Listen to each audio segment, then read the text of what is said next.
Las peores atrocidades en la historia no fueron cometidas por monstruos, sino por personas comunes que creyeron estar haciendo lo correcto. A lo largo del tiempo, hemos sido testigos de cómo comunidades enteras se transforman en máquinas de destrucción y opresión, guiadas por ideologías, miedos y manipulaciones. Estos procesos no ocurren de manera espontánea, son el resultado de dinámicas colectivas que moldean percepciones y justifican lo injustificable. Ejemplos como el Holocausto, las purgas estalinistas o el genocidio en Ruanda son más que capítulos oscuros del pasado. Representan momentos en los que las estructuras sociales y políticas favorecieron actos inimaginables, mostrando hasta dónde puede llegar la influencia de ciertos contextos. En este video, exploraremos las raíces de estas transformaciones, profundizando en cómo la propaganda, la deshumanización de grupos específicos y la obediencia a estructuras autoritarias han desempeñado un papel clave en el surgimiento de sociedades que abrazan la maldad colectiva. Uno de los aspectos más inquietantes de las sociedades es cómo ciertos factores pueden converger para desencadenar dinámicas de maldad colectiva. Ideologías extremas, procesos de deshumanización y la obediencia ciega destacan como elementos recurrentes en este fenómeno.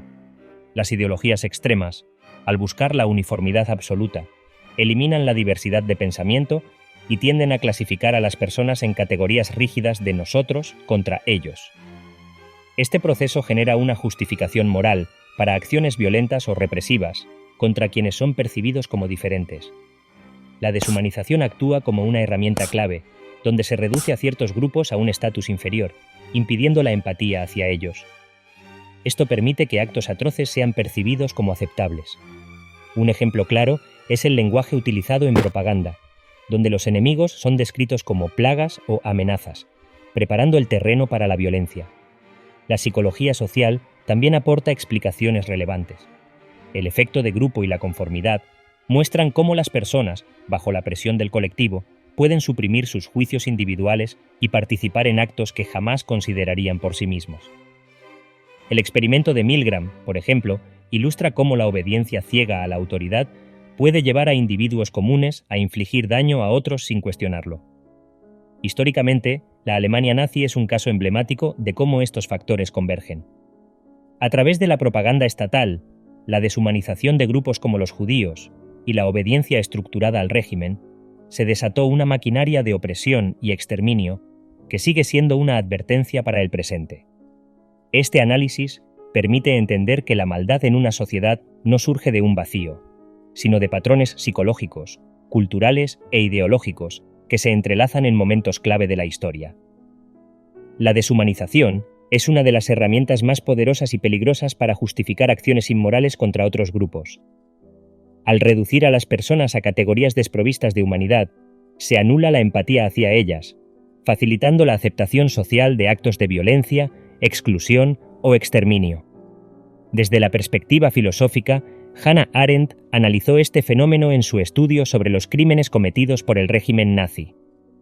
En su obra Eichmann en Jerusalén, introdujo el concepto de la banalidad del mal, señalando cómo individuos aparentemente ordinarios pueden participar en actos monstruosos sin reflexionar sobre la naturaleza de sus acciones.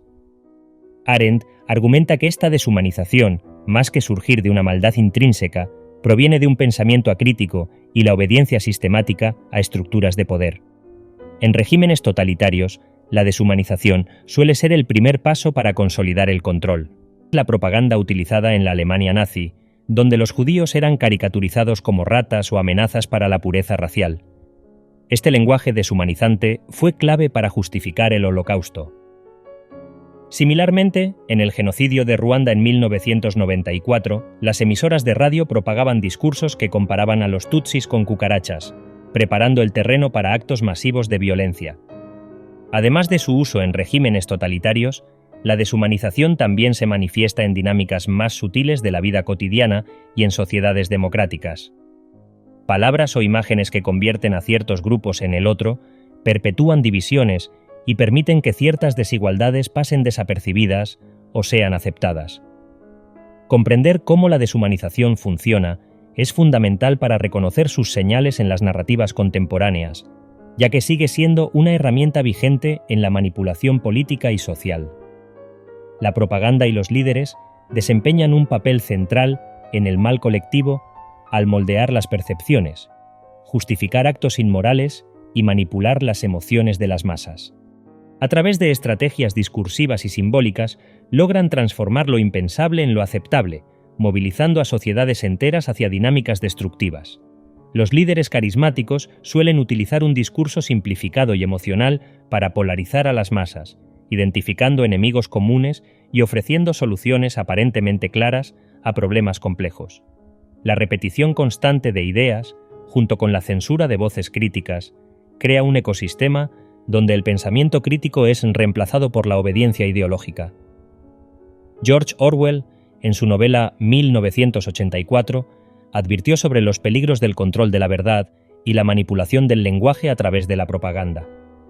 Conceptos como la neolengua y doble pensar ilustran cómo la distorsión sistemática de la información permite a los regímenes autoritarios mantener el poder. Al reconfigurar la realidad, los líderes pueden justificar actos atroces como necesarios o inevitables. En la Unión Soviética bajo Stalin, los medios de comunicación se utilizaron para glorificar al líder y deshumanizar a sus enemigos políticos, etiquetándolos como traidores o saboteadores. De manera similar, en la Alemania nazi, Joseph Goebbels, el ministro de propaganda, diseñó campañas destinadas a fomentar el odio racial y la obediencia absoluta al régimen. La repetición de eslóganes como Ein Volk, ein Reich, ein Führer consolidaba la lealtad a Adolf Hitler mientras marginaba a quienes no encajaban en su visión ideológica. Además, la propaganda no solo funciona en regímenes totalitarios. En sistemas democráticos también se utiliza para moldear opiniones y perpetuar narrativas que benefician a ciertos grupos de poder. La manipulación mediática, los discursos populistas y el uso de la tecnología han llevado estas prácticas a nuevas dimensiones en el mundo contemporáneo. Entender el rol de la propaganda y los líderes en el mal colectivo no es solo un ejercicio histórico, sino una herramienta crucial para detectar y resistir estas dinámicas en el presente. Las consecuencias de la maldad colectiva tienen efectos devastadores, tanto a nivel individual como social. Cuando una sociedad se ve arrastrada por dinámicas de maldad colectiva, la deshumanización y la normalización de la violencia se convierten en elementos comunes de la convivencia diaria. A nivel individual, uno de los impactos más significativos es la pérdida de empatía. En un contexto de odio colectivo o intolerancia, las personas pierden la capacidad de ponerse en el lugar del otro. La violencia se despersonaliza y las víctimas dejan de ser vistas como seres humanos, siendo reducidas a una categoría de enemigos o otros. Esto contribuye a la obediencia ciega, donde las personas siguen órdenes sin cuestionar la moralidad de sus acciones. En muchos casos, esta sumisión es impulsada por la presión del grupo, lo que lleva a la desintegración de la responsabilidad individual. El psicólogo social Stanley Milgram, a través de sus famosos experimentos de obediencia, mostró cómo individuos ordinarios pueden cometer actos crueles cuando se sienten respaldados por una autoridad o parte de una masa que justifica esos actos. Aunque el contexto de su estudio era diferente, el principio subyacente se aplica a la maldad colectiva. La obediencia incondicional puede llevar a la deshumanización y al daño moral, sin que las personas sientan la necesidad de reflexionar sobre sus acciones. En un nivel colectivo, las consecuencias de la maldad colectiva son aún más profundas. La violencia y la desigualdad florecen cuando un grupo se deshumaniza y justifica el abuso del otro. A menudo, estas dinámicas provocan la polarización extrema, donde los conflictos sociales se intensifican y las sociedades se fragmentan.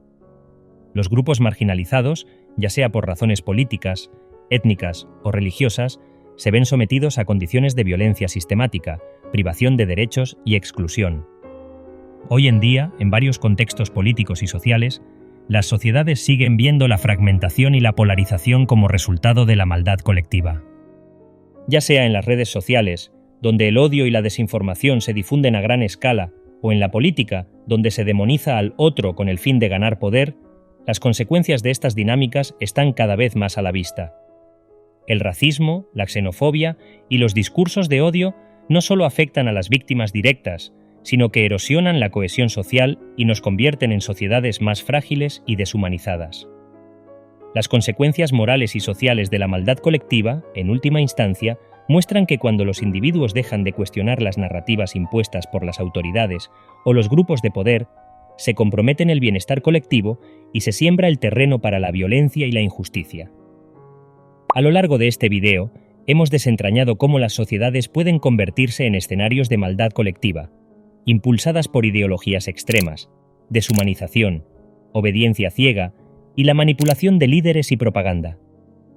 Estos factores se alimentan mutuamente, creando dinámicas de violencia y polarización que no solo afectan a las víctimas directas, sino que corroen la moral colectiva y destruyen la empatía en la sociedad.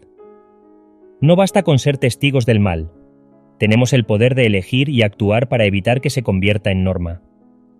La verdadera fuerza de una sociedad radica en su capacidad para ver la humanidad en todos sus miembros.